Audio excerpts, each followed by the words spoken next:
Hey guys, what's up? Green Machine Sam back with another episode of Carolina Panthers franchise. And if you guys are new here, my name is Green Machine Sam. I do content like this: rebuilds, franchise modes, roster updates, all types of content across of 2K, Madden, and other games that I play that are currently on my PlayStation, like Rainbow and GTA. But if you guys have been watching, this is Carolina Panthers franchise. And here's the thing.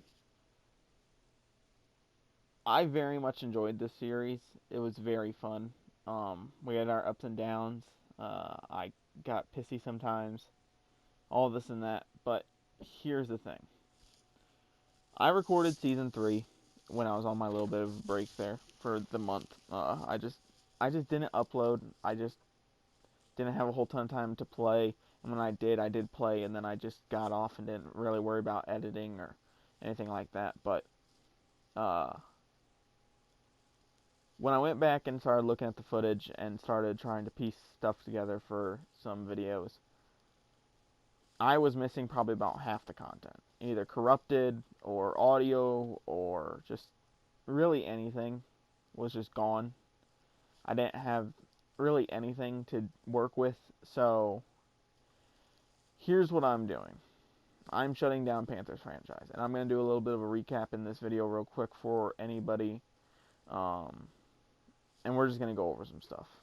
So we did end up drafting Ryan Samuel in Season 2. We'll start of Season 2, end of Season 1 in the off-season. Second season, he did not play well. He split time with Cole McDonald. They went back and forth. Couldn't really decide on who I wanted with. Did I want the young rookie who was a pure passer, or did I want the guy that was mobile but just didn't have the arm talent? We drafted this guy, Eric Jones, 6'6" out of Penn State this year, after winning the Super Bowl, because Ryan Samuel still did not have a good third season. We actually brought in Jordan Love to compete for the job, as well as Cole McDonald. So we had 3 QBs on the roster last year, and it was just a carousel of quarterbacks. One week, Ryan Samuel would put up 5 touchdowns and a pick, and then the next week, I would throw 3 interceptions for 300 yards, but we would still end up barely winning the game. So we brought in Eric Jones in this second round. Mitchell Trubisky we brought back after signing him in free agency off-season year 1. We brought him back. We traded him for Cole McDonald. I was tired of Cole McDonald. Traded him for Mitchell Trubisky straight up. Chris McCaffrey has been here. Joey Stevens was a running back I took in like the 4th or 5th round. He was on the practice squad until Jonathan Taylor went down. He was one of our Season 1 tradees.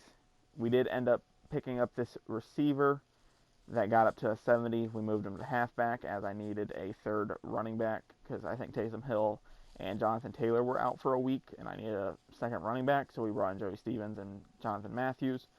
Jonathan Matthews was a wide receiver. Lucas Costanzo was a signee. He was a 67 overall when we got him. He had star development over the years. Over the past 2 years, he's caught a couple good balls. He's been pretty decent for us.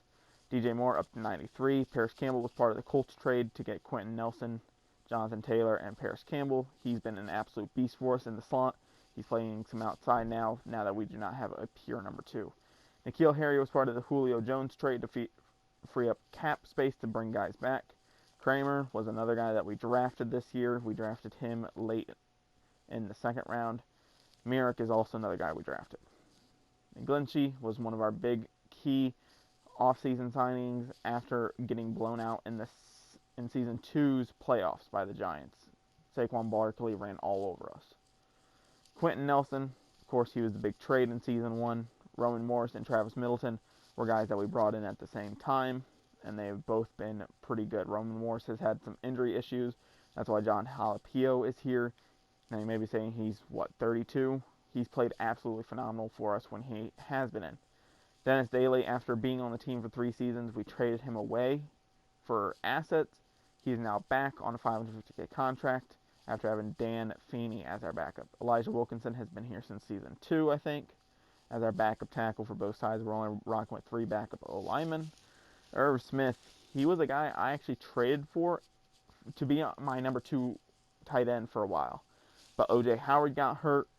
He stepped into the starting role. I preferred him more. He seemed like a better run blocker. He wasn't as much of a deep threat, but he did seem to catch a lot of more short balls and just get open more consistently.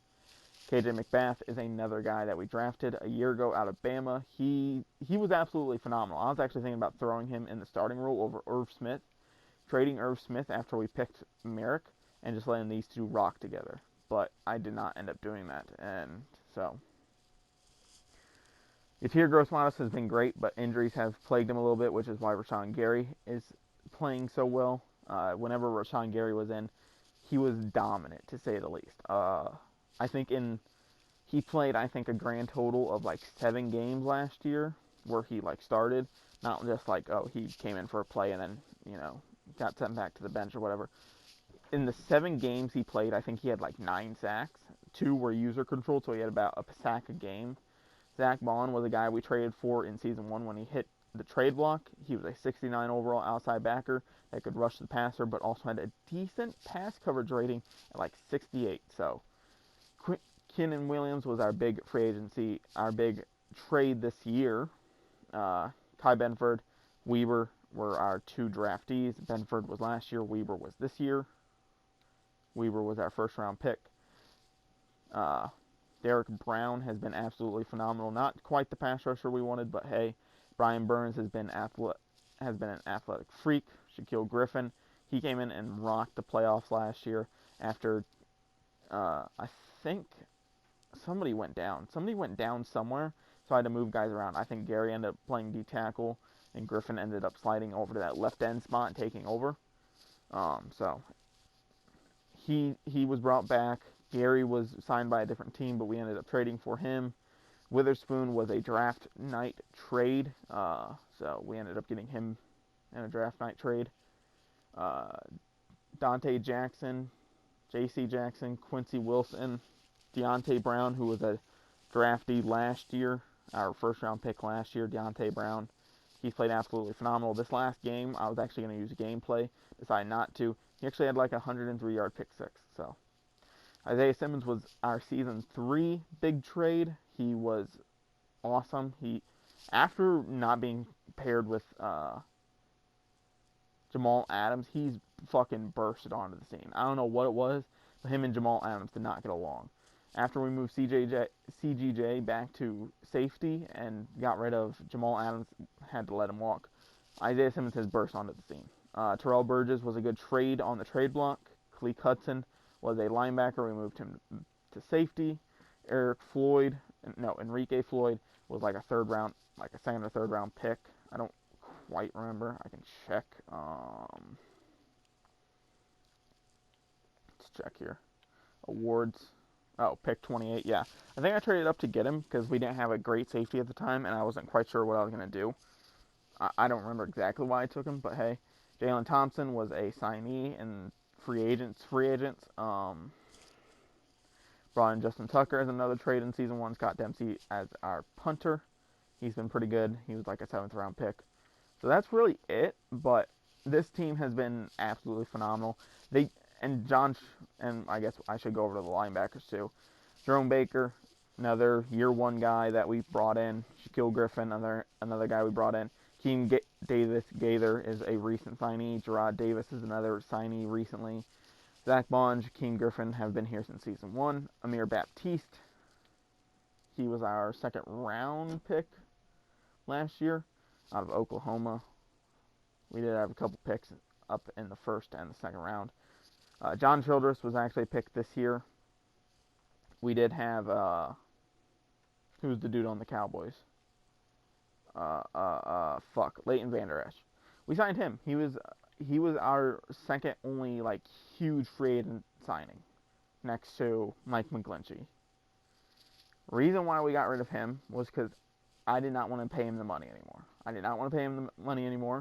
So what I did was, the way I phrased it when I was making the clip was, I'm trading him, Julio, and a 1st round pick to get rid of their money, and I get to clear my cap salary, and the other team has to take it technically. So I just made sure that the team could afford both that and the cap hit. It's not how that's actually going to work, but hey, it's franchise, and I want to do something special. So John Childress steps into the role. Mir Baptiste comes in at some linebacker now. So this team was absolutely insane. When our pass rush was working, we were a deadly team. QBs didn't have time to throw, and when they did throw, somebody was lurking somewhere. So it was a fun time. I could run the ball as much as I wanted with Christian McCaffrey and this O-line developing. But then my star receivers were quick, fast, and agile. And I always had that one big body guy in N'Keal Harry, Julio Jones, or Kramer now. And so I always had a chance to go do something special. And, yeah. So, season 2, we went ahead, made the playoffs at 14-2. Had a great regular season.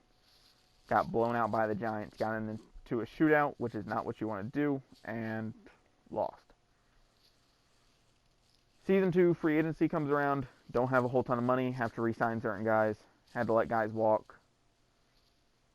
And then draft wasn't anything special. It was a lot of guys coming in that should develop in the future. Didn't get around to those guys developing or getting their chance. Season 3, regular season, we went, I think, 13-3.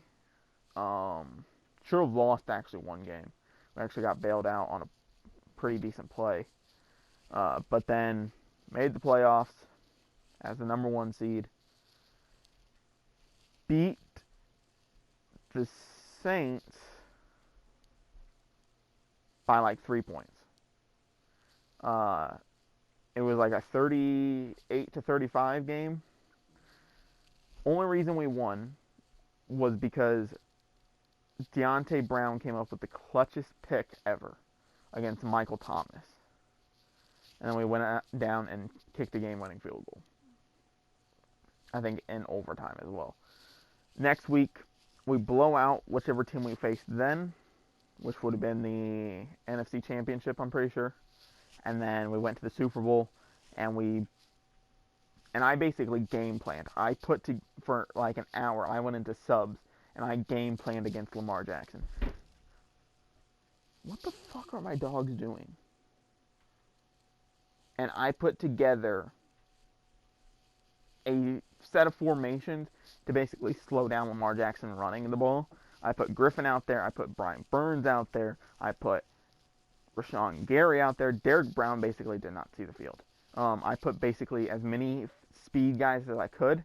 I was not worried about shutting down the actual like run part of the offense, in which we did, not entirely, but we did. And we basically shut down Lamar Jackson.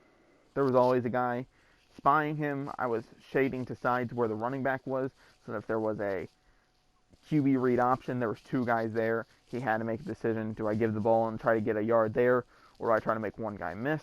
And we shut him down. We ended up winning the game by like 2 scores. So that was a pretty decent thing. Off season comes around again.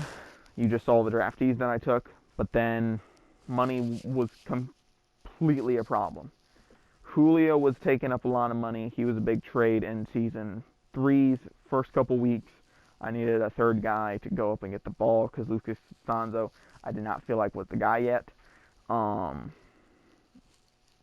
And so, traded Julio, traded Leighton Vander Esch, let Rashawn Gary walk. We ended up trading back for him on draft night for some assets that we had, like a 4th and a 5th. And then just, yeah, here we are now. We just beat the Colts 49-10. I had to get some gameplay lined up, but other than that, that's basically the recap, guys. I appreciate the support. I've been seeing more support on these videos than ever, and I appreciate the support on the roster updates, and I'll see you guys in the next video. If you guys want an even more in-depth recap, I might still have some clips. I think I got rid of majority of them, but I'll see you guys in the next video.